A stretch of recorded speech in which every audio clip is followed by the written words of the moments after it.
Bem, eu vou comentar um vídeo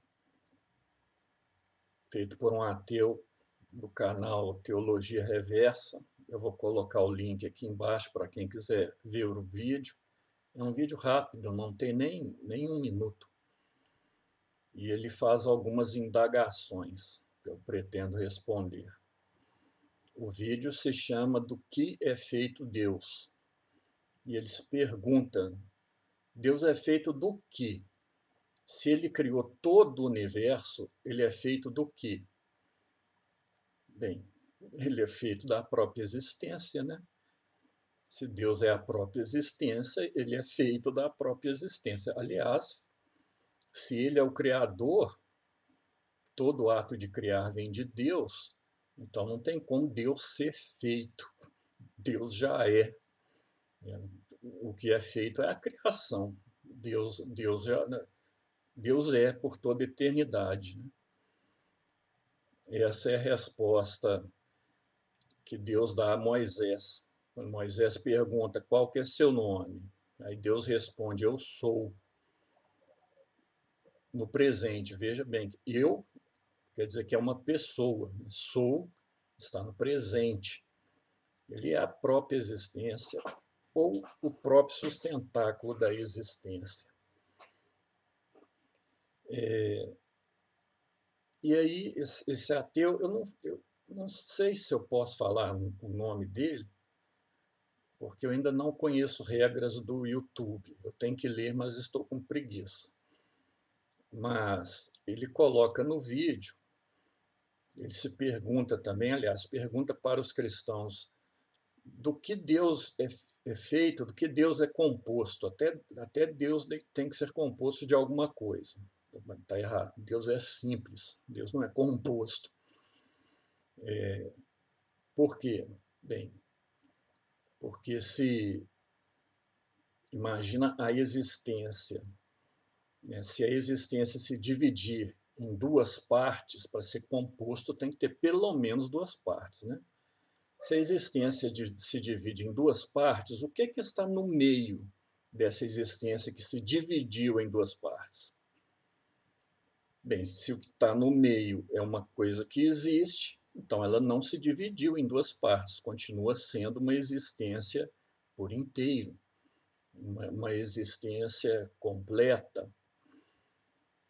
E agora, se alguém falar que entre essas duas existências existe uma não existência, bem, não existência, por definição, não existe. Então, não tem como uma não existência existir separando duas existências, existências em si mesmo. É claro que dois animais são existências em Deus.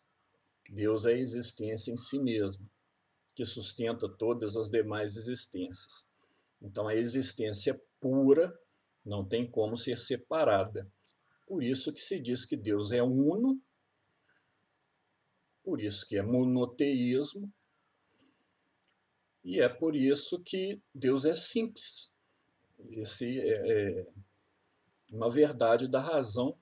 Deus é simples. Deus é uno e é simples. Não faz sentido perguntar do que Deus é feito, do que Deus é composto, né? Nem do que ele é feito, porque ele é o senhor do ato de fazer. Mas depois o ateu diz, antes de criar o universo, onde estava Deus? Porque quando ele cria o universo, ele cria o espaço. E cria também o tempo. Então, se o espaço ainda não era criado, onde estava Deus? Não podia estar no espaço, porque o espaço não tinha sido criado ainda. Bem, aí eu vou usar uma metáfora para explicar esse assunto. Imagine assim que o universo é todo feito de água. O universo é todo água. Aí vamos supor que essa água resolve fazer um aquário. Então essa água, ela constrói uma placa de vídeo em cima, constrói uma placa de vidro embaixo, constrói placas de vidro do lado e constrói placas de vidro na frente e atrás. E com isso ela faz uma caixa fechada cheia de água. Então são quantos lados? 6 lados, né? 6 lados. Imagine isso. Acho que é fácil de imaginar algo desse tipo. E aí alguém pergunta, mas onde estava a água antes do esse aquário quadrado, né? Onde estava a água antes do aquário ser criado? Estava no mesmo lugar de sempre. E depois do aquário ser criado? Bem, também está no mesmo lugar. E além disso, ela preenche o aquário, né? Deus preenche o nosso mundo com a sua onipresença. Então se pergunta, onde que estava Deus? No mesmo lugar de sempre, né, gente? Pergunta essa não faz muito sentido. Estava no mesmo lugar de sempre. Ele é imóvel. Se ele é imóvel, estava sempre no mesmo lugar. Quando ele cria o mundo, ele limita o mundo. Ele limita, e essa limitação constitui um espaço, que é o nosso espaço. Mas Deus em si, ele está sendo a própria existência, ele está num espaço metafísico, vamos dizer assim. Agora, falar que Deus, onde que ele estava antes de criar o tempo? Bem, só faz sentido falar antes e depois, quando o tempo já está criado, né? Antes de criar o tempo, não tem antes nem depois. Então, falar onde estava Deus antes de criar o mundo? Bem, ele não tinha criado o tempo ainda, então como que a pessoa fala antes e depois? Antes de criar o mundo? Não faz sentido nenhum. E aqui eu posso usar uma outra metáfora para tentar explicar esse assunto. Imagine um filme. Acho que todo mundo já viu rolo de filme. O rolo de filme passa diante de uma luz e a luz projeta a imagem na tela, o filme de cinema. À medida que o filme vai rodando, nós olhamos para a tela e vemos uma história. Mas, na verdade, são vários quadros parados, né? Mas eles passam tão rápido que nós vemos as pessoas se movimentando, nós vemos a história acontecendo. Bem, agora imagina uma pessoa que está vendo o filme por completo. Não o filme projetado na parede, mas o filme por completo. Ela está vendo todos os quadros ao mesmo tempo. Quando ela resolve efetivar o filme, vamos dizer assim, aí o filme começa a passar e ela começa a ver o filme projetado. Mas antes disso, ela é capaz de ver todos os quadros ao mesmo tempo. E assim Deus é. Ele vê todos os tempos ao mesmo tempo, né? Todos os tempos, do início até o fim do mundo que ele criou, ele vê tudo de forma simultânea. Por isso que ele é eterno, né? Ele está sobre o tempo. Nós que estamos aqui é como nós estivéssemos dentro de um filme, mas Deus está sobre esse tempo humano.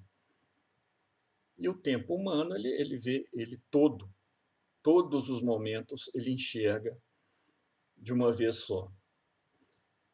Aí alguém pode dizer assim, então quer dizer que existe o determinismo. Não, a metáfora não é para falar de determinismo. A metáfora é para falar do tempo. Se tem ou não determinismo, aí é outra história, teria que usar outra metáfora. Ou então, se uma pessoa acredita no determinismo, pode usar essa metáfora também, né? E aí vem uma questão. Depois ele diz o seguinte: mas se Deus não está em lugar nenhum, que é um erro, porque Deus está no mesmo lugar de sempre.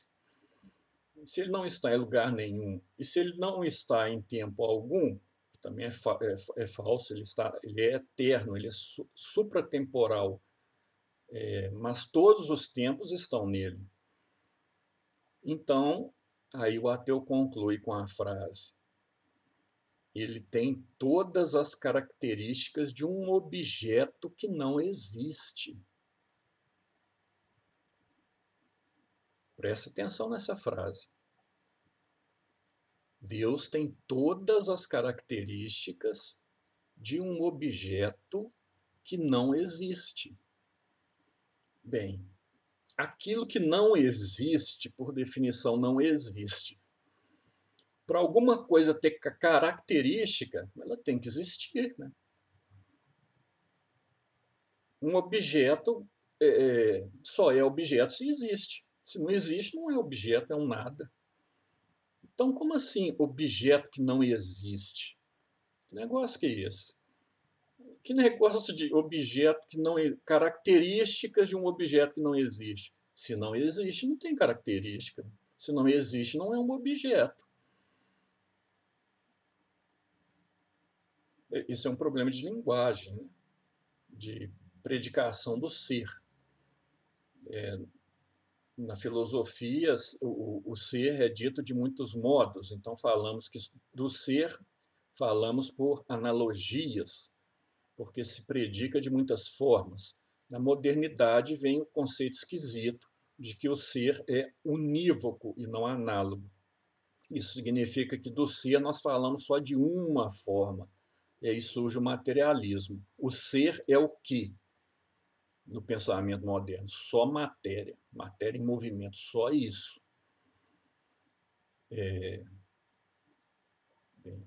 Um pensamento moderno é uma coisa esquisita que depois a gente conversa, pensamento moderno.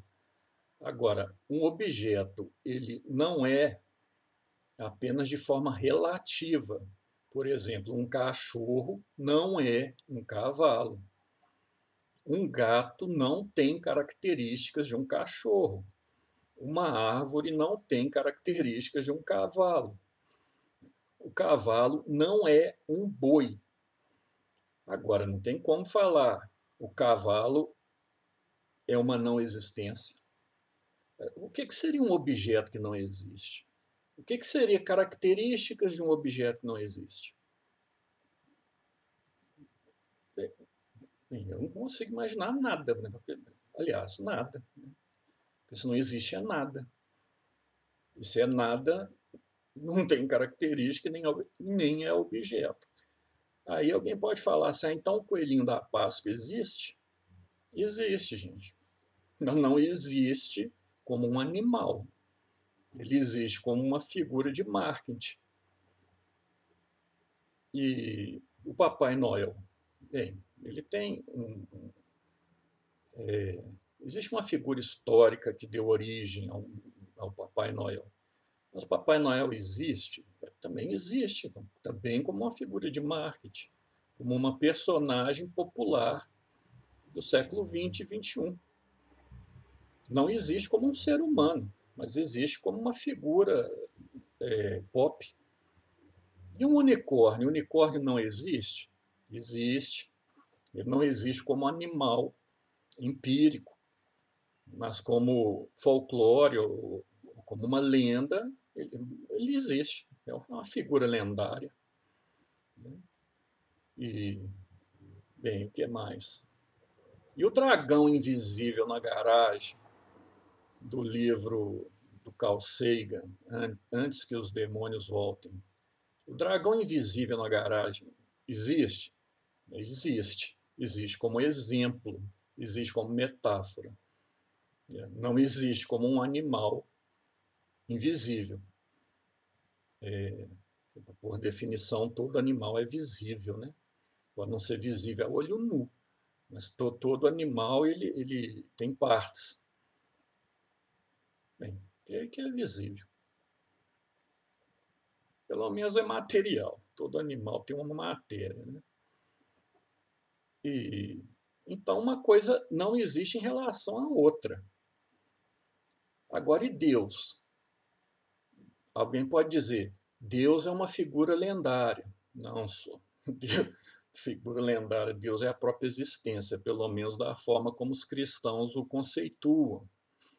Alguém pode dizer assim que é um Deus abstrato, que é falso, porque a própria existência não tem nada de mais concreto que isso, né? Ou seja, a existência é isso aqui que está me cercando, o meu corpo, essas coisas todas, né? Deus é o que existe mais concreto. Mas ele é além do concreto, né? Então não é nada abstrato. Mas alguém pode dizer que esse Deus é muito distante. Mas distante como, gente? Se o meu próprio corpo existe por causa dele, é ele que sustenta meu corpo, é ele que dá a existência do meu corpo. Então como que ele pode ser distante? Aí alguém pode dizer que é um Deus muito frio, é o Deus dos filósofos. Bem, Deus dos filósofos e Deus dos teólogos é a mesma coisa, a diferença é sutilezas conceituais, né? Métodos de pesquisa. No fim do raciocínio, nós chegamos à conclusão que Deus é uma pessoa. Isso aí eu falo em outro vídeo. Deus sendo uma pessoa, nós nos relacionamos com pessoas, nós não estudamos pessoas. Então, com Deus, nós nos relacionamos e não estudamos.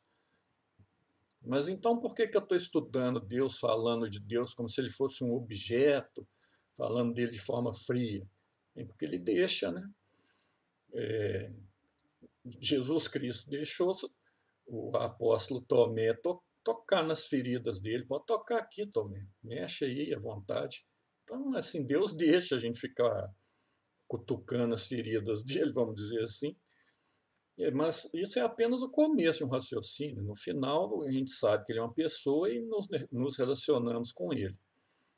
Mas no começo do raciocínio é isso. Então, Deus, onde Deus estava antes de criar o tempo? No mesmo lugar de sempre, né? Ele é a própria existência, está sempre no mesmo lugar. E antes de criar o mundo, né? A pergunta nem faz sentido, porque não existia tempo, então como nós falamos antes, Deus não é composto, Deus é simples. E Deus tem as características de um objeto que não existe? Não, porque se não existe, não tem características, se não existe, nem objeto é. Então está aí um raciocínio muito fraco desse sujeito do canal Teologia Reversa, que é um sujeito bem, eu acho ele simpático. E ele se comunica muito bem. E eu me comunico de uma forma péssima, mas ele se comunica muito bem. Os vídeos dele são bons, com exceção de um vídeo que eu vi que estava doente, coitado, não consegui ver o vídeo não, porque eu fiquei com dor. Mas é engraçado, né? Porque o sujeito já tinha feito o vídeo, então já tinha melhorado esse vídeo de 1 ano, 2 anos atrás. Mas mesmo assim, vendo o vídeo, eu fiquei assim, coitado do cara, gente, tá sofrendo, vou parar de ver esse vídeo. Assim, uma espécie de empatia, né? Como se estivesse ficando cansado naquele momento, como se fosse fazer diferença. Bem, mas aí são sentimentos humanos, eu acabei não vi o resto do vídeo, não. Tirando esse vídeo, o restante ele se comunica muito bem. Eu queria me comunicar bem como ele, mas não me comunico. Mas a resposta é essa aí. O raciocínio é fraco, muito fraco. Agora, olha só, o sujeito fez um vídeo de 50 segundos, eu levo 18 minutos para responder. Pode ser assim, não, eu tenho que ser mais compacto. Mas o raciocínio dele continua sendo muito fraco. Melhorar isso aí.